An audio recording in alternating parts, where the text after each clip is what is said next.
नुकतीच महाराष्ट्रामध्ये जी महत्त्वाची बातमी समोर आलेली आहे, गडचिरोलीमध्ये पोलिसांच्या सोबत झालेल्या चकमकीमध्ये कट्टर नक्षलवादी मिलिंद तेलतुंबडे याचा खात्मा झाल्याची ही बातमी आहे आणि स्वतः गृहमंत्री दिलीप वळसे पाटील यांनी त्याला दुजोरा दिलेला आहे. म्हणजे त्यांनीच पत्रकारांसमोर हे सांगितलेलं आहे.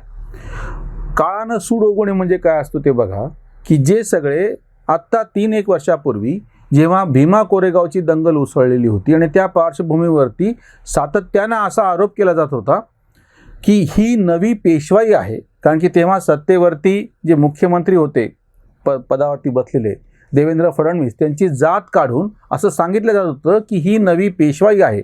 म्हणजे भीमा कोरेगावचा धडा, नवी पेशवाई मसनात गाडा असे लिहिलेले स्टिकर किंवा असे लिहिलेले ते टी शर्ट घालून पोरं फिरायचे, अजूनही फिरतात. आणि तेव्हा हे सगळे असा आरडाओरडा करत होते की हे सगळं मनुवाद्यांचं कसं कारस्थान आहे आणि ही कशी नवी पेशवाई आहे, शाहू फुले आंबेडकरच्या महाराष्ट्रामध्ये हे कसं खपवून घेणार नाही.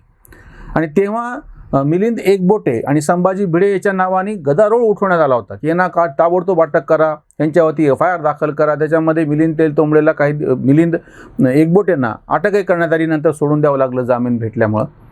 आणि जेव्हा ते सगळं म्हणजे त्याच्यावरती कुठलाही गुन्हा सिद्ध होऊ शकला नाही किंवा त्यांचा प्रत्यक्ष त्या दंगलीमध्ये सहभाग सिद्ध होऊ शकला नाही, तेव्हा हे सगळ्यांनी वारंवार असा गोंधळ सुरू केलेला होता. इतकंच नाही, तेव्हा समोर नेमलेल्या समितीच्या समोर जेव्हा प्रत्यक्ष साक्ष द्यायची होती तेव्हा प्रकाश आंबेडकरांनी यांचं नाव तिथे घेतलं नाही. बाहेर जे आरडाओरडा करत होते यांना अटक करा म्हणून, म्हणजे हे सगळे दलित चळवळीवाल्यांनी या पद्धतीने असं एक नॅरेशन सेट केलेलं होतं. आणि ज्यांच्यावरती आरोप होते हे सगळे जे शहरी नक्षल, अर्बन नक्षल आपण ज्यांना म्हणतो, की जो शब्द प्रत्यक्षामध्ये काँग्रेसच्याच काळामध्ये पी चिदंबरम असो किंवा सुशीलकुमार शिंदे असो, हे जेव्हा केंद्रामध्ये मंत्री होते तेव्हा त्यांनी संसदेमध्ये वापरलेला आहे. किंवा त्या नक्षलवादी चळवळीशी संबंधित कॉम्रेड सुधीर ढवळे यांनी काँग्रेस आणि राष्ट्रवादीच्या सरकारवरतीच आरोप केला होता की त्यांनी आमच्यावर कशा केसेस केलेल्या आहेत. आणि प्रत्यक्षामध्ये भीमा कोरेगावच्या वेळेस हे आरडाओरडा काय करत होते की हे भाजपचं, मनुवाद्यांचं, ब्राह्मणांचं कसं कारस्थान आहे. ते काळाने उगवलेला सूड म्हणजे असा की आता प्रत्यक्ष सत्तेवरती महाविकास आघाडीचं सरकार आहे, भाजपचं सरकार नाही, ज्याच्या विरोधामध्ये हे ओरडत होते. आता पोलिसांनी केलेल्या या चकमकीमध्ये, कारवाईमध्ये, चकमकीत मिलिंद तेलतुंबडेचा खात्मा झाल्याच्या नंतर हे सांगावं कोणाला लागतंय? राष्ट्रवादीचे असलेले जे गृहमंत्री आहेत दिलीप वळसे पाटील यांना स्वतःच्या तोंडाने ही गोष्ट सांगावं लागते आहे. मग आता हे सगळे पुरोगामी काय म्हणणार आहेत की तुम्ही कालपर्यंत जो आरोप करत होते, ज्यांच्यावरती आरोप करत होते, ते राहिले बाजूला, ते आता विरोधी पक्षात बसलेले आहेत भाजपवाले. बरं, ही कारवाई राज्य सरकारच्या संबंधातली आहे. असं नाही की केंद्रीय पथक कुठून आलं की ज्याचा राज्य सरकारशी काही संबंध नाही आणि त्यांनी परस्पर कारवाई केली. पोलीस दल हे महाराष्ट्र राज्याच्या अखत्यारीमध्ये येतं, त्यांनी केलेली कारवाई आहे. आणि ते ज्या गृहमंत्र्याच्या अखत्यारीमध्ये येतं ते दिलीप वळसे पाटील राष्ट्रवादीचे आहेत, म्हणून त्याला मी काळानं उगवलेला सूड असं म्हणतो. दुसरी गोष्ट तुम्हाला सांगतो, मिलिंद तेलतुंबडे, किंवा आम्ही मुद्दाम शीर्षकामध्ये फक्त तेलतुंबडे हा शब्द वापरलेला आहे, हे नाव वापरून आपल्याकडे जाणीवपूर्वक असा बुद्धिभ्रम तयार करण्यात आला होता की जेव्हा ह्याचे सख्खे भाऊ आनंद तेलतुंबडे तथाकथित जागतिक पातळीवरची विचारवंत ते म्हणून घेतात, त्यांनी पुस्तकं लिहिलेली आहेत आणि ह्यांना सुद्धा अर्बन नक्षल या नावाखाली जेव्हा प्रत्यक्ष यांच्यावरती गुन्हे दाखल झाले, यांनी वारंवार जामीन मिळवण्यासाठी जिल्हा न्यायालय असो, स्पेशल न्यायालय कोर्ट असो, हायकोर्ट असो, सुप्रीम कोर्ट असो, इथं खेटे घातले. 1-2 नाही, तब्बल 1.5 वर्ष पाठचिवणीचा खेळ केला. कायद्यामधल्या त्रुटीचा पूर्ण वापर करून घेतला आणि शेवटी सगळे उपाय थकल्यावरती कोर्टाने त्यांना अंतिम सांगितलं की तुम्ही ताबडतोब पोलिसांना शरण जा. यांनी टाळाटाळ केली. आनंद तेलतुंबडे, ज्याचा खात्मा झाला मिलिंद तेलतुंबडे, त्यांचा सख्खा भाऊ, आणि त्यांनी शेवटी त्यांना दिलेली मुदत संपल्याच्या नंतर आता पर्यायच नाही, तुम्हाला पोलिसांना शरणच जावं लागेल. दिवस कुठला निवडला? 14 एप्रिल 2020ला ते पोलिसांच्या ताब्यामध्ये गेले, म्हणजे पोलिसांना शरण गेले. जाणीवपूर्वक तो दिवस का निवडला? कारण की हे आनंद तेलतुंबडे डॉक्टर बाबासाहेब आंबेडकर यांचे नात जावाई आहेत. प्रकाश आंबेडकर यांच्या सख्ख्या बहिणीचे हे पती आहेत. हे नातं मी एरवी सांगणार नव्हतो. हेच लोक जे मिलिंद तेलतुंबडे यांचा सख्खा भाऊ आहे ते लपवतात, पण तेच लोकांनी जेव्हा इश्यू असा केला होता की बघा बाबासाहेबांच्या नात जावायला बरोबर बाबासाहेबांच्या जयंतीच्या दिनीच अटक करण्यात आली, प्रत्यक्षामध्ये त्यांना दिलेली मुदत केव्हा संपून गेलेली आहे. त्यांच्यावरती तेव्हाच अटकेचं वॉरंट निघालेलं होतं. हे जामीन घेत 1.25 वर्ष फिरत होते, 1.5 वर्ष. ह्यांनी सगळ्या कायद्याचे त्रुटीचा फायदा घेतला आणि ते बाहेर राहिले. आणि ह्यांनी स्वतः नात्याचं अस्त्र वापरलं स्वतःचा बचाव करण्यासाठी आणि सर्वसामान्यांमध्ये असा बुद्धिभ्रम त्यांना पसरायचा होता की बाबासाहेबांच्या नाथ जावयालाच्या विरोधामध्ये ही कशी कारवाई केली जाते. आता जेव्हा प्रत्यक्षामध्ये ह्यांचा सख्खा भाऊ मिलिंद तेलतुंबडे, जो अतिशय कट्टर असा नक्षलवादी होता, ज्याच्यावरती 50 लाख रुपयाचं इनाम पण होतं सरकारचं, तो याचा भाऊ आहे हे मात्र यांनी कधी सांगितलं नाही. बरं, नुसता भाऊ असण्याचा नसण्याचा मुद्दाच नाही काही, पण तुम्ही सुद्धा त्या चळवळीमध्ये होता. त्या कट्टर कारवायांना तुम्ही पण कशा पद्धतीनं मदत करत होता, तुमची मांडणी कशा पद्धतीची आहे, तुम्ही कशा पद्धतीचे विचार सगळे हे करत होता. आणि हा जो अर्बन म्हणजे शहरी माओवाद, नेमका शब्द असा आहे, नक्षलवाद असा शब्द नाही आहे, तो माओवाद, शहरी माओवाद, ज्याच्यावरती भरत आमदापूर यांनी पुस्तक लिहिलं आणि तुम्हाला मी त्याचं मुखपृष्ठ दाखवतो. याच्यावरती आम्ही स्वतंत्रपणे एक व्हिडिओ केला, म्हणून मी त्याच्याबद्दल जास्त बारकाव्यात बोलत नाही. म्हणजे यांनी जाणीवपूर्वक हा बुद्धिभ्रम पसरायला सुरुवात केली होती की जेव्हा ग्रामीण भागामधली, आदिवासी भागातली नक्षलवादी चळवळ ही धोक्यामध्ये आली, तिथून त्यांना फार मोठ्या प्रमाणात त्यांचं म्हणजे शिरकाण झालं, त्यांचे सगळे सोर्सेस बंद झाले, त्यांचा दाना पाणी ज्याला बंद होणे आपण म्हणतो, त्याच्यानंतर यांनी शहरामध्ये घुसायला सुरुवात केली. आणि शहरी ज्या कुठल्या संस्था आहेत, सांस्कृतिक क्षेत्रातल्या असो, साहित्यिक क्षेत्रातल्या असो, सामाजिक क्षेत्रात असो, त्याच्यामध्ये शिरकाव करून बुद्धिभेद करायला सुरुवात केली. तो म्हणजे शहरी नक्षलवाद, अर्बन नक्षल ज्याला शब्द वापरला जातो. म्हणजे ह्यांनी काय करायचं की तिकडे जे कोणी अशी चळवळ करतायत त्यांच्या भोवती सहानुभूती उभी करायची. जे काही काठावरचे लोक असतात, फार बारकाव्याने विचार करू शकत नाही, त्यांचा बुद्धिभ्रम करायचा आणि त्याच्यामुळे जाणीवपूर्वक केलेली ही गोष्ट होती.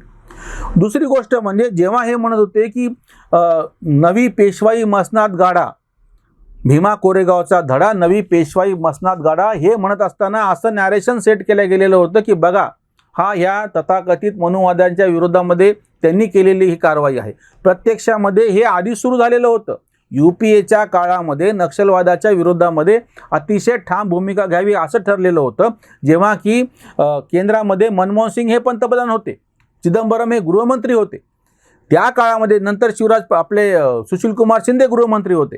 ह्या सगळ्यांनी या अर्बन नक्षलच्या विरोधामध्ये कारवाई केली होती. आणि फक्त केंद्र सरकारच नाही, जे राज्य सरकार, त्याच्यामध्ये पश्चिम बंगाल आहे, त्याच्यामध्ये ओरिसा आहे, त्याच्यामध्ये झारखंड आहे, छत्तीसगड आहे, महाराष्ट्र आहे, म्हणजे हे जे 5-6 राज्य होते त्यांच्यामध्ये ह्या नक्षलवादाचं, तेलंगणा आहे, आंध्र प्रदेश आहे, म्हणजे ज्या ठिकाणी ह्या नक्षलवादाच्या प्रचंड प्रमाणामध्ये उपद्रव होत होता त्याच्या विरोधामध्ये गेले 15 वर्ष, ज्याला आपण योजनाबद्ध पद्धतीनं म्हणतो, त्याच्यामध्ये केंद्रात कुठलं सरकार आहे, राज्यात कुठलं सरकार आहे, हा भाग वेगळा.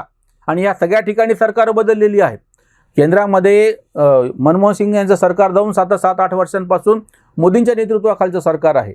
पश्चिम बंगालमध्ये आधी डाव्यांची सत्ता होती, 2011 पासून ममता दीदी आहेत. किंवा तेलंगणामध्ये आंध्र प्रदेशमध्ये चंद्रबाबू नायडू होते, आता जगनमोहन रेड्डी आहे. ओरिसात मात्र आधीपासून म्हणजे जेव्हापासून हे चालू आहे तेव्हापासून नवीन पटनायक आहेत. महाराष्ट्रामध्ये सुद्धा आधी युतीचं सरकार होतं, त्याच्या आधी आघाडीचं सरकार होतं आणि आता महाविकास आघाडीचं सरकार आहे. पण हे सगळं असताना म्हणजे राज्य सरकार कुठले असो, केंद्र सरकार कुठले असो, छत्तीसगडमध्ये आधी भाजपचं सरकार होतं, आता काँग्रेसचं सरकार आहे. पण हे सगळं असताना या सगळ्या राज्यांमध्ये आणि केंद्रांमधून जी नक्षलवादाच्या विरोधामध्ये जी एक ठामठोक अशी मोहीम सुरू झालेली होती, त्याचं तुम्हाला भाग म्हणून आता दिसतं असं की वेगवेगळ्या ठिकाणी त्यांची कोंडी केली जाते आहे आणि आता प्रत्यक्ष चकमकीमध्ये त्यांची हत्या केली जात आहे. म्हणजे आधी हे काय आरडाओरडा करत होते सगळे पुरोगामी, म्हणून आम्ही जे शीर्षक देताना तळमळे पुरोगामी आत्मा म्हणले, त्याचं कारण ते आहे. एकीकडे जे वैचारिक पातळीवरती यांना पाठिंबा देत होते आणि शहरी नक्षल म्हणून चालू होते, तो अनंत तेलतुंबडे आता प्रत्यक्ष तुरुंगात आहे. आणि त्याचा भाऊ जो प्रत्यक्ष हातामध्ये शस्त्र घेऊन हे नक्षलवादी कामं करत होता, त्याचा आता खात्मा झालेला आहे. म्हणजे तुमच्या दोन्ही ज्या लढाया होत्या, दोन्हीवरती तुमचा पराभव कायद्याने आणि इकडे प्रत्यक्ष संरक्षणात्मक कारवाईने झालेला आहे. आणि हे नेहमी आरडाओरडा काय करत होते, खोटे आरोप केले जातात, यांच्यावरती गुन्हे दाखल तुम्ही करता पण पुरावे सापडत नाही. आता पुरावे सापडले, प्रत्यक्ष कृती झाली, त्याला अटकेत टाकलं आणि ह्याला प्रत्यक्षाचा खात्मा झाला. हे सगळं ज्या पद्धतीची मोहीम 1-2 वर्षातली नाही, किमान 15 वर्षातली ही स्वच्छपणे चालू असलेली मोहीम आहे. आजपासून 15-16 वर्षपूर्वी, त्याच्या आधीपासून या सगळ्यांच्या फाईल तयार आहेत. म्हणजे असं नाही घडत की एखाद्याला तुम्ही जेव्हा हे आरडाओरडा काय करतात माहिती आहे का, समजा आपल्याकडे सुधा भारद्वाज नावाचं नाव समोर आलं की बघा या कशा विद्वान आहेत, सामाजिक कार्यकर्ते, तर ह्यांना कसं अटकवल्या जाते. प्रत्यक्षामध्ये सुधा भारद्वाज असो किंवा बाकीचे कुणी असो किंवा स्टेन सामी, त्याच्यावर आम्ही केलं होतं की स्वामी नाव नाही येते, सामी असं नाव आहे ते, पण त्याला स्वामी म्हणून बुद्धिभ्रम केला जातो. त्याच पद्धतीनं मिलिंद तेलतुंबडे असं नाव न वापरता फक्त तेलतुंबडे असं वापरायचं, त्याचा संबंध आनंद तेलतुंबडेशी जोडायचा. आनंद तेलतुंबडे कसा विचारवंत आहे आणि त्यांनी कशी पुस्तक लिहिली सांगायचं, म्हणजे सर्वसामान्य वाचकाला, सर्वसामान्य दर्शकाला, प्रेक्षकाला असं भासवायचं की हे सरकार बुद्धिवंतांच्या विरुद्ध, कलावंतांच्या विरुद्ध कशा पद्धतीनं असं हे करत. कबीर कला मंच नावाचं असंच नाटक महाराष्ट्रामध्ये चालू होतं की हे सचिन माळे आणि शीतल साठे हे जे दोघं जण होते त्यांना ते ह्यांना कसे सपोर्ट करणारे होते, आणि कबीर कला मंच हे अर्बन नक्षलचा कसा एक चेहरा आहे हे पण त्या पुस्तकामध्ये तुषार दामगुडे यांनी सांगितलेलं होतं आणि भरत आमदापूर यांनी ते सगळं लिहिलेलं आहे. तुम्ही लक्षात घ्या, आम्हाला हा तुमच्या पुढे मुद्दा मांडायचा एवढ्यासाठीच आहे की हा जो बौद्धिक पातळीवरचा भ्रष्टाचार पुरोगाम्यांनी चालवलेला होता त्याला कायद्याच्या दृष्टीने, संरक्षणाच्या दृष्टीने दोन ठामपणे उत्तरं आपल्यासमोर दोनच भावांच्या रूपामध्ये आलेली आहेत. आनंद तेलतुंबडे तुरुंगात खितपत आहेत आणि मिलिंद तेलतुंबडेचा खात्मा झालेला आहे. त्यामुळे यापुढे शहरी नक्षलवाद हे शहरी माओवादी जे आहेत ते ज्या पद्धतीचे बौद्धिक भ्रम पसरवतात त्याला चुकूनही बळी पडू नये ह्याची आपण सगळ्यांनी मिळून काळजी घेतली पाहिजे.